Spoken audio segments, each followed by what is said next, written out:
Hi, guys. Welcome back to another episode. So, as you all know, if you've been following us, me and Brian decided to do a podcast based on men's mental health awareness. A couple different reasons. Brian suffered from panic disorder, anxiety, and depression for years. And he just wanted to see if maybe talking would help him, which he says it has, and maybe let somebody else feel like they're not alone. So keep in mind, this is just right now, we're just doing his story. And we're not giving medical advice, just what works for him. Might not work for everybody, but it works for him for the most part. Keep in mind that this is probably not geared towards children. It does have adult content. His language could be very colorful at times. And if you get offended easily, just keep strolling. Strolling? Strolling. It should be scrolling, but they're not scrolling up and down. So Either way. Scroll. if you like what you hear, please subscribe to the page. Any comments, just leave them for us and we will respond the best way we can. Try to hold the stupid ones to a minimum. So you won't be commenting. Nope. Okay. All right. So we're going to start. I thought for this episode,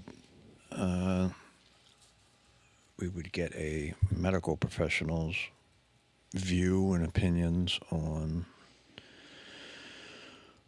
maybe what they've dealt with and dealing with me, and that would be Donna.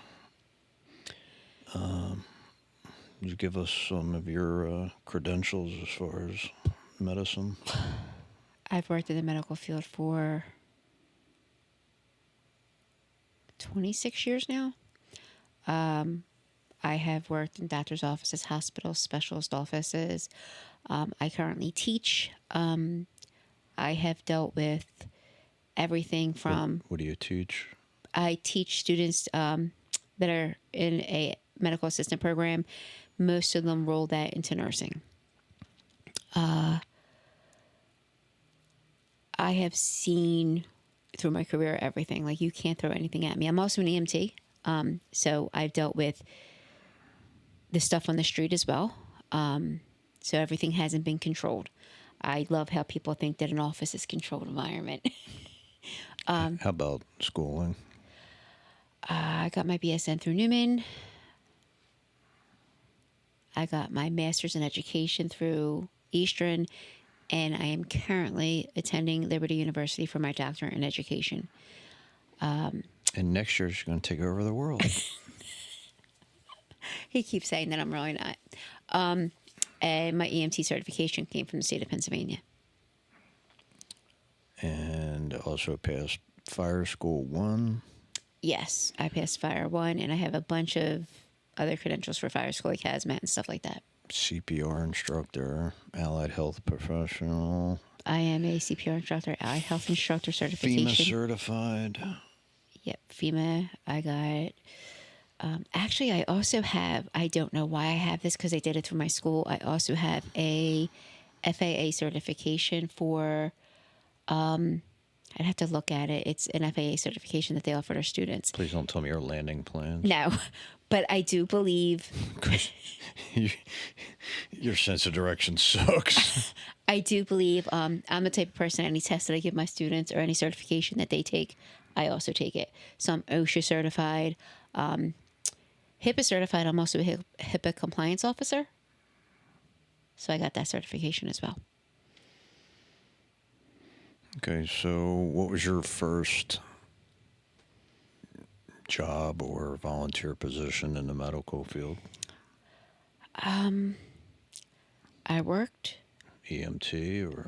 No, I worked in an office first, primary care office. Well, to go back, my first one out of school was I worked for occupational health at Crozier. So my patients were doctors and nurses. Man, we're the worst. So that was more like getting them ready for their jobs or if they got hurt or stuff like that. After that, primary care, and I worked there for 10 years, I think. Now, did you run into at Crozier any mental health issues or anything that you had to deal with, or that just wasn't? Not really, because it was mostly staff. I mean, some of them are crazy, but we didn't have to deal with the mental health issues with them. This was more occupational stuff, like we did rest fits and stuff like that for respirators. No, I'm assuming with working in a primary care office, you had to come across people that had some form of mental health that came in from time to time. Almost every month. Either they were coming in for med checks or something was going on. I've had patients that have had. Now, what years was this? Because that does matter as far as like the meds and stuff like that, because they're completely different, handled different now than they would have been 20, 30 years ago. 2001 So 25 years ago. to So those things were definitely different. yeah. The doctor I worked for, well, I worked for two doctors, and both of them were pretty. You had to see a therapist, but they were okay with writing the scripts if you did what you were supposed to do. Oh, so they even wanted you to see a therapist back then? Yeah. Oh, yeah. Yeah. You had to see a therapist back then too. But and it doesn't discriminate against age. I had the practice I was at was from infant to geriatrics. So we had all ages. So I had seen teenagers that were struggling. I saw adults. I had seen senior citizens, which is one of the reasons, and it's crazy. I don't know if any of you know this. Medicare itself does not authorize antidepressants and antipsych meds for senior citizens. Most people didn't know that. Unless They just flat out won't? you have to, if you were on it prior, yes, then it's something different. But if it's a new onset, usually not. They try other things. And there's a reason for it. It's not because they don't want to pay. It is because at that age, your body breaks down things differently. So medication can be very tricky as you get older. If you're on it already, there's not going to be a problem. But It could end up causing more problems than, Yes. than it's helping. Yes, like you see how a lot of the medication will say common suicide effects in teenagers. That can be flipped over to the elderly as well. Like usually the suicide tendencies on antipsych meds is geared towards children or the elderly. People in between, they're okay. I don't know how they figure it out. I know it's. I'm purely guessing, but I would say with kids, the brain hasn't developed. And then with the elderly, the brain is starting to deteriorate. So it's somewhat similar. To a point, I would say yes. I think the elderly too is they don't break down medicine the same way. So if you were to give a patient 5 milligrams of, say, Ativan a day, you're breaking it down, but you're not building it up. If they're not breaking it down, that 5 by day 5 could be close to 15 milligrams because they're not breaking it down appropriately. That's with all meds, but the antipsych meds or antidepressant meds can be detrimental to them. So even their digestive systems are slower and they're not getting rid of it as fast. Yeah, kidneys become And a little. it could build up. Yeah. Okay. So can you remember like anybody particular what their condition was and anything that went on in the office? We had a patient, for obvious reasons, I'm not going to mention any names or anything. Yeah, we don't feel like getting sued. Forget sued. That's my license. I'm not giving up it back. That too. She had severe anger issues. She was depressed. She bipolar, multiple personality. Wouldn't say multiple personality, but that was one of the things they were looking at. She would come in, you'd say hi, and it's, can't believe you guys made me come in here again. She just was not a very nice person. I don't think that was her. I think it was what she was going through. I remember getting a report. She went to a facility in the city, as an inpatient and had E- EST, electric shock therapy. I did not know they were still allowed to do it. I thought it was outlawed years ago. Obviously, it's not the ones that you see on TV where they do it. They're thrashing around, It's baby burn it's marks. not the two circles of the temples, and then they're like No, pulling the switch down. And they do put electrical current through you, but not what you would see on TV. And I'm reading it, and I said to the doc, I was like, "Yeah, so and so's doing this." I was like, "Do you really think it'll work?" Like, some patients you just don't think you think they're just going to be like this. And he's like, "Yeah, it's come a long way. They have more positive effects on it than negative effects anymore. It's almost like it's non-existent for negative effects. And the side effects aren't as harsh, like short-term memory loss, like all that's not, because it's such low dosage now." well, I mean, back to the office. Were you guys trained at that time on how to deal with anybody that had a mental illness? Oh yeah. We So obviously the doctors are, it's part of their schooling. Us as the support team, I guess you can say, like, and I teach my students this all the time. We go through it's a module or a section during class that we teach mental health. And why I want to be clear that when I say we teach mental health, we teach how to deal with the patient, not to try to fix a patient. We want the patient to feel comfortable. We don't want the patient to feel like they're walking in and everyone's judging them and has eyes on them. One thing that you're taught in the field, and I know you haven't had this, you're not supposed to judge anyone. And I can honestly say, as I am sitting here, I don't. I Well, I mean,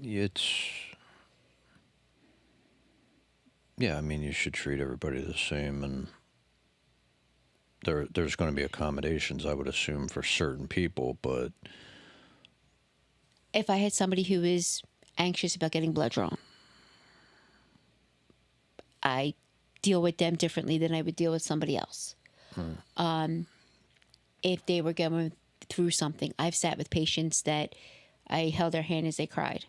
And it could have been for something that somebody would think is ridiculous, but to them it was detrimental. I've sat with patients that their life was falling apart because they couldn't keep it together, because they couldn't keep a job, or they couldn't keep their relationship. And, you know, our job is to help, not hinder. So, I mean, I've had patients that, because of their other medical conditions, it triggered off mental health issues like depression and anxiety. We had a patient, I want to say she was 9 when she was diagnosed with cancer. Went into remission. She was doing great. Came back again. So that's for when this kid's half their life. That's all she knew. So you just sit with them a little longer and you try to ease their any what's the word I'm looking for? apprehensions. Yeah, apprehensions or concerns that they have while they're in there.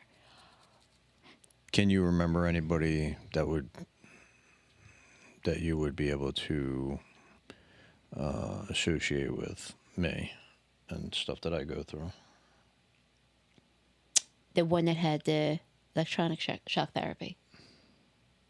Okay. She, But you don't remember anybody specifically that was just high anxiety, but not aggressive and not.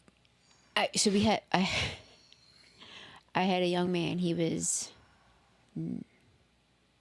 19, 20. His whole family came, so I knew all of them.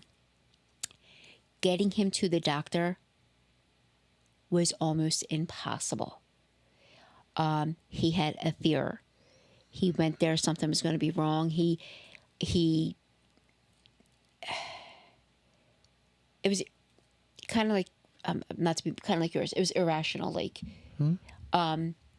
and he was sick. I don't know if he had a really bad cold. They thought it was bronchitis or something. Mom got him to come in. Now, did he have a problem doing anything else? Yes, he Okay, had. so it wasn't just a doctor. No. It was, okay. He was very awkward around people. Did not want to be around people. He was had problems in school because of it. Yeah, he had. It was pretty significant. And I remember when he came in, his mom pulled me to the side and said,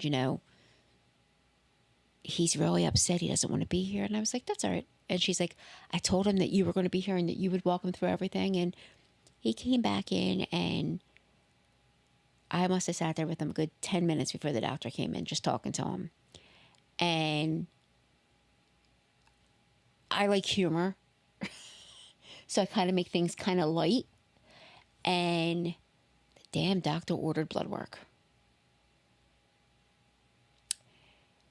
You would have thought that I just took this guy's firstborn and like tortured the baby in front of him. He was flipping out. And it wasn't aggression flipping out. He was panicky. Right. So we made a deal.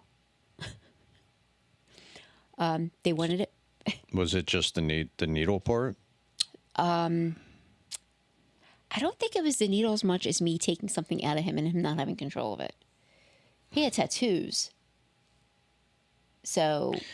Yeah, I know a lot of people that have tattoos that are still scared to death of Yeah. getting a medical needle. So I made a deal with him. I said, all right. I was like, I'm not going to draw your blood today.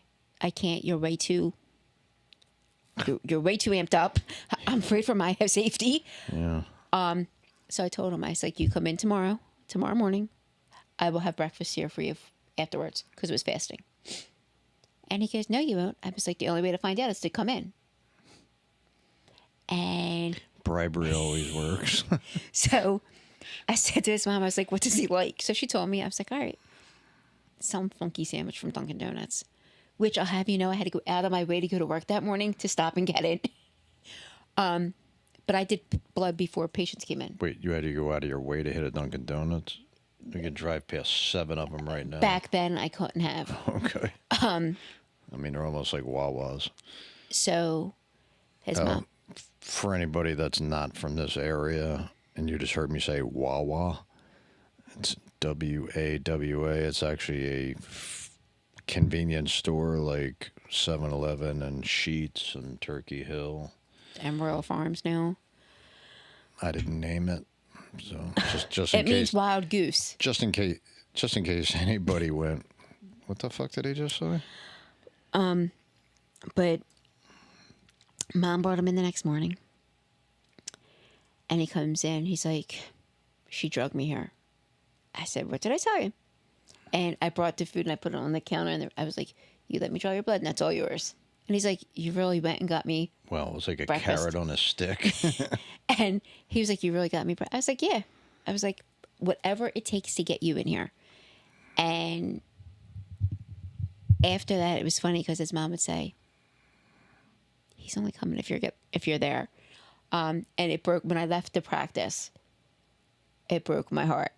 I was like, but from what I understand, we did get him into therapy. It took a little convincing to get him into therapy. But we did get him in. And before I left, he's doing good now. He has 2 kids. Well. Yeah, I still.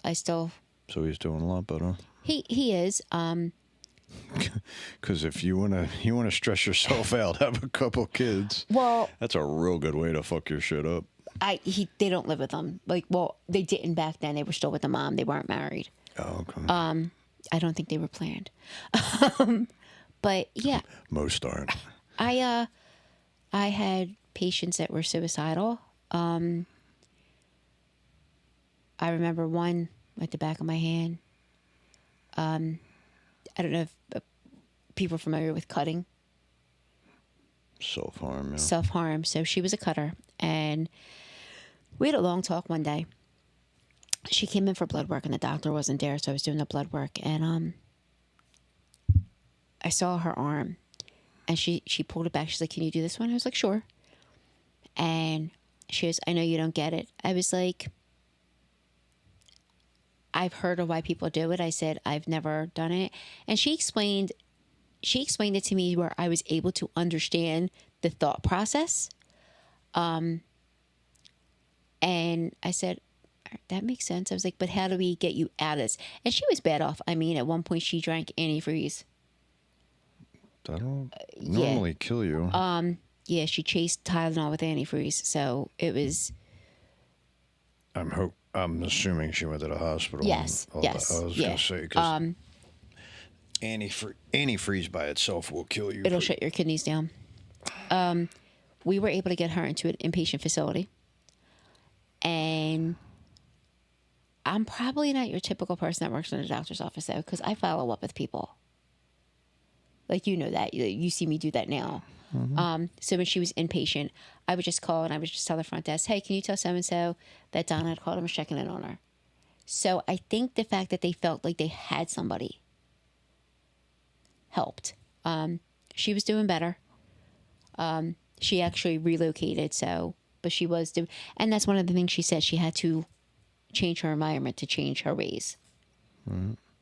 So, how long was it before? Because I'm just going to take a guess and say, being an EMT, running on an ambulance, you had to run into those situations a lot. So, how long after that primary care was it before you became an EMT? 4 years. Okay. And then you started running with the ambulance right away? Yeah, as I was running on the ambulance before I was an EMT, I was running as an attendant, and as soon as I got, I passed my EMT cert, I was able to be crew chief on the ambulance. So, how many of those, how many would you say were mental health calls not associated with drugs?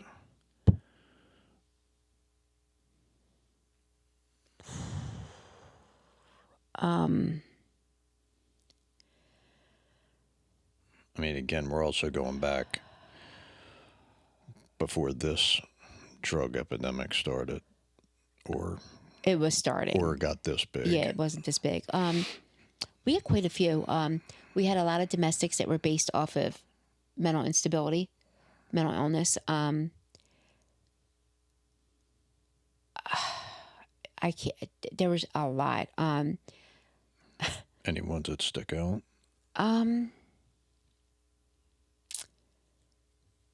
A couple. One was, ironically, he wasn't our patient. She was. A woman swore that her significant other was trying to drug her, and he called it in as an overdose for her to make Okay. it seem like she was unstable and trying. And you'll find out when people are in the time of need, they kind of latch onto you because you're there to help. But he was the one that was, he swore up and down, she did it. And we found out later that it was him. That stuck out. Like, how messed up can you really be to... So he was a drug addict trying to put it on her? He wasn't a drug addict. He was mentally unstable. And He said, was just trying to get you guys to believe that she was a drug addict? or overdosing, not a drug addict, overdosing because she wanted out. Okay. That one was rough. A few suicide attempts, which obviously you're not mentally stable if you attempt suicide. Okay, so I'm pretty sure we've had conversations, and I think you responded to one that was an actual suicide. A couple, yes. My first gunshot wound was a suicide. Okay, so was any of the family there at the time that it happened, and did they say anything, or you don't really know? So yeah, they were there. So it was a male that committed suicide. His girlfriend and I believe her sister were there. There was a discussion or an argument, as they said. He was going off the hinges, again, according to them. Obviously, we didn't get his side of the story. Went upstairs, locked himself in the room. They were trying to get the door open, and more or less, you touch the door again, and you'll regret it. And they must have touched the door again, and he shot himself in the head. From what his brother said, because his brother showed up as we were there doing the assessment and everything, what his brother said is he was in, I don't know what type of treatment it was. I can't say if it was drug or just mental health. He was in treatment, and one of the things that they told him was if he wanted to get better and thrive, he would have to separate himself from the girlfriend. I don't know if it was a toxic relationship. I'm not sure that. Yeah, I mean, that sounds like the girl was so bad that. And from what the brother was saying, I just remember the brother saying, if you would have just left the way he asked, he'd still be here. So I don't, we had a couple. See, here's my thing. Suicide is a permanent solution to a temporary problem. That's just my thought on it. You guys don't have to agree or disagree. But someone who is going to be willing to take their own life, even if there's no history of mental illness, there has to be some mental illness. Yeah, to be able to override your own self-preservation switch, which everybody has. Yeah, it's pretty bad. And depending how, like there was one where the gentleman did it with his family in the next room, like young kids. Like, yeah, I don't think anybody that takes their own lives, if anybody's like, oh no, he didn't have any mental illness, it's like, yes, he did. And then to do it with your kids right in the next room, like not to think clearly how that would affect them, even if they didn't see it. You hear the gun. Well, and that's my thing is I don't think they're sitting there thinking clearly. Right, that's what I'm saying. We had some calls where we 302'd people, or calls where somebody's called us and asked us to take them up to crisis. For those who don't know, when EMS takes them to crisis back then, we would have to go through the ER to clear them. Well, first, I'm lying. First, we were allowed to take them to crisis. Then we had to go to the ER to clear them. Then we were allowed to take them to crisis again. Then it was back and forth. So a lot of them, and when we're riding up there, you get to talking to them. And I think a lot of people that deal with mental illness just feel like they are alone. No one understands what they're going through. And this is the only way they can get help. And yeah, I think some of the, when you go to that extreme, it's that acting out is just, I don't know what else to do. Like nobody else is listening to anything else I've done, and I'm just going to have to kick it up a notch. I believe the cry for help is because they've tried every other extreme and it just doesn't work. And right. I mean, we've had a lot. I just think at least they got the help. Now, we did lose some patients, both as EMS and as in the field. I think working the ER was probably one of the little bit of the tougher ones. Well, let me ask you, like, as far as that, or just working with patients, did you find it either more difficult or more rewarding, or working with people that had some form of mental illness? Was it more difficult to work with somebody like that, or did you find it more, or was it? I don't want to say it was like a challenge, like somebody laid down the challenge and you were going to beat it, but no, because I guess the difference is, I don't think mental illness is and people are going to argue with me, and I apologize if you feel different, but I don't think mental illness is any different than somebody who has diabetes or high cholesterol. It's an illness. And I think that they have a right to be cared for, and it takes a little bit more patience. I'll say that, but I don't. Well, I guess did you look? I'm not going to say look differently at them, but was there a special place in your heart, or did you have a fondness for certain patients that had those issues, or was it just a patient by patient thing, regardless? It was probably patient by patient because there's a few of them that I would treat, and it's just like it wasn't any. I guess there was no. I don't want to say connection, but it was almost like the connection between the other patients that I had just wasn't the same. Well, I mean, I think that's any profession. You're going to click with certain people and not with others, and it doesn't mean that you cared any more or any less. It's just it was different. Yeah, I mean, younger patients to me that are going through it, like I would say, like later teens to like maybe 30, and I wasn't that much older than them then. That kind of left a soft spot in my heart because they had so much more life to live, and to feel good about it was an important thing. We had a patient, he was a vet, and if anyone knows me, vets hold a very close spot in my heart. And he was going through a lot.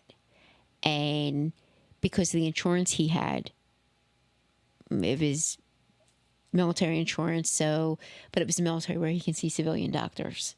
And I must have called tons of places to see where we can get him help. Now, is he older? No, actually, he was in. Was he in like the first Iraq War? Yeah, that's what I was going to say. What he would have been in the one that was in like the later 90s. Gulf Storm. Yeah. And then he stayed afterwards and was deployed again after that. Now, is he? Did you know a diagnosis as far as PTSD or? He had PTSD. He had severe anxiety. He had, there was another condition, I don't want to misname it, that he had. And on top of that, he was injured, so he had an honorable discharge. The injury, I think if he wasn't injured, he probably would have had the post-traumatic stress still, but I don't think it would have been as bad as it was with him being injured and them sending him home and his brother's still there. I would imagine he probably had some, possibly survivor's guilt. I don't know what situation he got him injured, but I imagine some depression had to set in. Yeah, I mean, it was, I just remember, the talks we had when he'd come in, and all he kept saying to me, and I guess this is kind of what pulled my heartstrings a little, all he kept saying to me is, I need to get better for my kids. I need to get better for my kids. I need to be here for my kids. I'm raising my kids. And that was his mindset. And I mean, you slam a door and he would jump. So, I mean, it was bad, but he was one of the type of people that he'd crawl through fire to get better just so he could be there for his kids. And I would have thought being a vet, it would have been easier for him, but it wasn't, unfortunately. Now it is, but not, it wasn't then. It was before all the post 9/11 stuff happened and all that. So that was a tough one. But I mean, I can remember a case in the hospital. A college student came in. And so if you have somebody who attempts to self-harm or suicide in a hospital, you get assigned someone to sit with you. And I worked the overnight shift, so we didn't really have many people. And we were slow, so I was like, I'll sit with her. Like, I didn't care. So when you sit with them for a while, if they start talking, you let them talk. Like, you just be there for them, like you're their ear. Right. And this girl, she was more afraid of what her family would think rather than how she was feeling. Yeah, I can understand that. And that broke my heart. Like, and we've had these talks before. Unconditional love. I don't care what the situation is. And she was willing to self-harm herself and hide it rather than to tell her family, I need help, because they look down on that. Well, I mean, depending on the culture, and a lot of, even I know there's certain cultures that just It wasn't a culture thing, no. It was, you don't do that, and then there's some families that just, like I said, we've gone over this in past episodes. There's just that stigma, and it doesn't matter if you're male or female or what age you are. It's just you don't do it.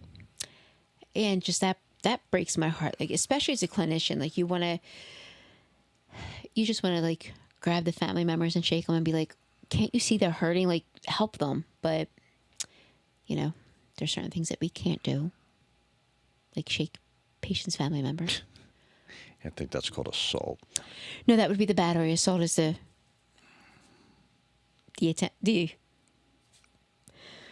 Assault and battery. battery is the physical harm. The assault is the Yeah, I got it. intention to doing it. But I don't know. I think I will say, and I tell all my students this: treat your patients the way you would want your family or loved one treated. Assuming you like your family, the way you would want your. Yeah, yeah. Got to watch that one. So, well, Somebody that's what- said that to me, I'd be like, So and okay. and that's what I say to them. Assuming you like your family, treat them that way, because that patient you were treating is someone's mother, father, son, daughter, aunt, uncle, brother, or sister. Right. And you should keep that in mind.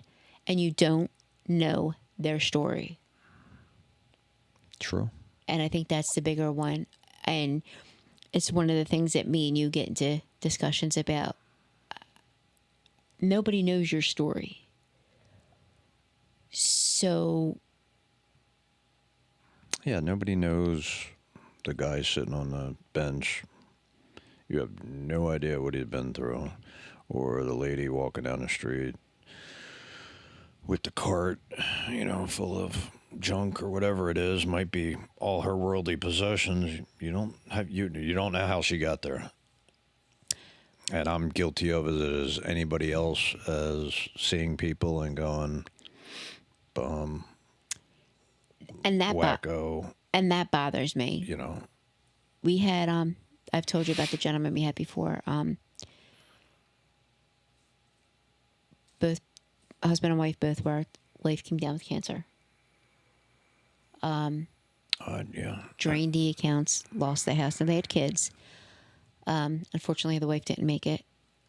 So now you have the stress of losing your spouse, your kids losing their mother. You are now financially drained because you tried everything to save your spouse.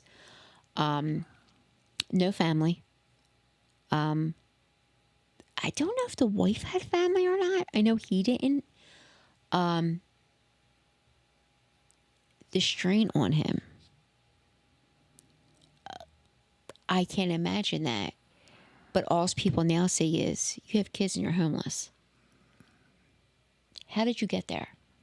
And I'll be honest, and I'm guilty of it. I think about everyone else before I think about me. So imagine the mental.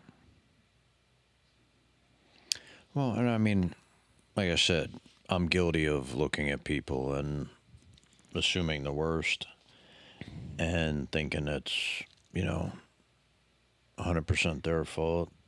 They got themselves there. That's their problem. Now I've started to change that, way of looking and try and go, yeah, I don't know what happened to them for them to have gotten to that point. Yeah, Because for the longest time, I wasn't that far from being that person. But when you're going through it, you don't see it. But then when things start to get better, you kind of I was one more bad thing or one more problem away from sleeping in my car somewhere. Yeah, I mean, I, I think everyone suffers from some type of anxiety. Everyone gets anxiety at some point in their life. That's a given. Is it as severe for some as it is others? Absolutely not. And is it rational or irrational anxiety? Right. There's a huge difference Oh, between that. I mean, there's, you know,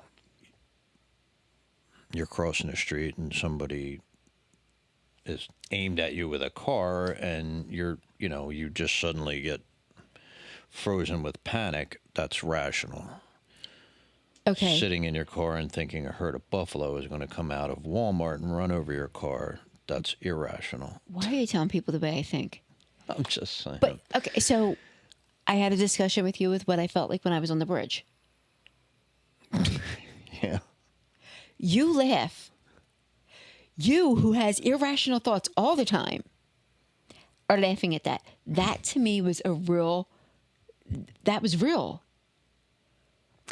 And the reason I laugh at it is because I've been there a million times. Not on top of a bridge thinking I was going to get blown off into the water, but I've been in spots thinking just completely insane thoughts. But when I told you, you laughed at me. Well, I have a morbid personality, and it's kind of like the person who falls down. I'll help you up when I'm done laughing. So, well, yesterday we're on that same bridge, and just for background, my brother does not like driving on that bridge at all. And we're on that bridge, and I don't think anybody, if you're from the area, it's the Platte Bridge, so I don't think anybody likes driving on that bridge. and my nephew says, "Oh, it's no big deal." And I said, "Wait," I was like, "And if you judge me, I'm going to cut you." I was like, and I told him what happened when I was stuck on the top of the bridge. And my nephew, he just graduated with a biomechanical engineering degree, he goes, "And Donna, I'm pretty sure that wouldn't happen because this," and he's giving me all the logical. And I said, "It doesn't matter what you say. That's what I thought." And then, thank God, my niece goes, "I can see that. With enough force, you probably could go." I do know it's irrational. I do. Yes, if you had a smart car or like a Mini Cooper, not your vehicle.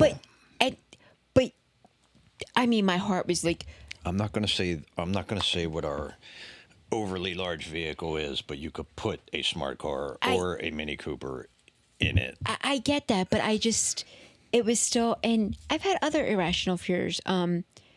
Everybody has at times, but do you let it?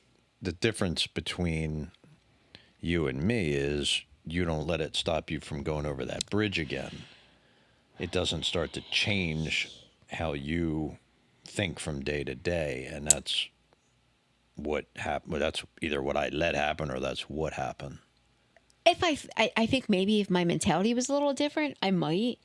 But if somebody tells me I can't do something, I'm going to. But I'm saying, Yeah. at you, the way you are, you don't drive over it the next time and go, "Man, I hope I don't get blown off into the river." The only time I have these thoughts is when I am stuck on that bridge and a car goes by and our vehicle goes, and that freaks me out. Like somebody's going to come flying over and I'm going to go, whew. But you do know that we've sat on a flat road in town and somebody's whipped by you and the car. Correct, but it's a flat shakes. road. I'm not going 50 feet down into water. Did our car move at all? Did it fly over to the right-hand side? Did it flip over? But there was nothing underneath to catch. Like it was all flat. I didn't say it was rational. But did it I move? didn't say it was rational. It's just what went through my head. I'm sorry. I can't help it. It's All right, so back to your career. Well, why don't we stop here, take a break, and we'll come back with part 2, where I would like to talk to you about you knowing me back when, and then dealing with me for the past almost 10 years. All right. And we'll go from there. All right. We'll see you guys soon.